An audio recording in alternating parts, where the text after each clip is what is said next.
በቡታጅራ ከተማ ትላንት የተቀሰቀሰው አመጽ ዛሬም ተጠናክሮ ቀጥሏል። በማዕከላዊ ኢትዮጵያ ክልል ምስራቅ ጉራጌ ዞን ቡታጅራ ከተማ ወጣቶች የአካባቢ የብልጽግና አገዛዝን እያወገዙ በከተማዋ ከፍተኛ ተቃውሞ እያደረጉ ይገኛሉ። የብልጽግና አገዛዝ የህዝብን ፍላጎት የማያከብርና በራሱ በአምባገነንነት በርካታ ውሳኔዎች የሚያሳልፍ ቢሆንም በቡታጅራ ተመሳሳይ ውሳኔ ያሳለፈ ሲሆን ውሳኔው ግን ከፍተኛ ተቃውሞ ከነዋሪዎችና ከወጣቶች ገጥሞታል። ወጣቶቹ በተለይም ተቃውሟቸውን ብልጽግና ሌባ ነው ማለት እያሰሙ የቀጠሉ ሲሆን ጎዳናዎች ተዘግተዋል። በከተማ ያሉ አገልግሎት ሰጪ ተቋማትም ጥቃት ተከፍቶባቸዋል ተብሏል።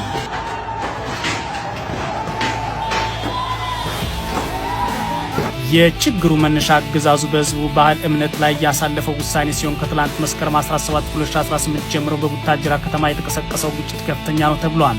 የግጭቱ ምክንያት ነው ተብሎ ለዘመናት የተጠቀሰው በመስቃን ወረዳ እምቦር ቀበሌ ስር ይተዳደር ነበር የተባለ የስናኖን ሴራ ባህላዊ ስርዓት የብልጽግና አገዛዝ የዞኑ አመራሮች ስናኖ ሴራ የእምቦር ቀበሌ አይደለም የዶቢ ቀበሌ ነው ብለው ወስነው ቅስቀሳ ማድረጋቸውና በአዳራሽ ተቀምጦ ለማክበር መወሰናቸው ነው ተብሏል።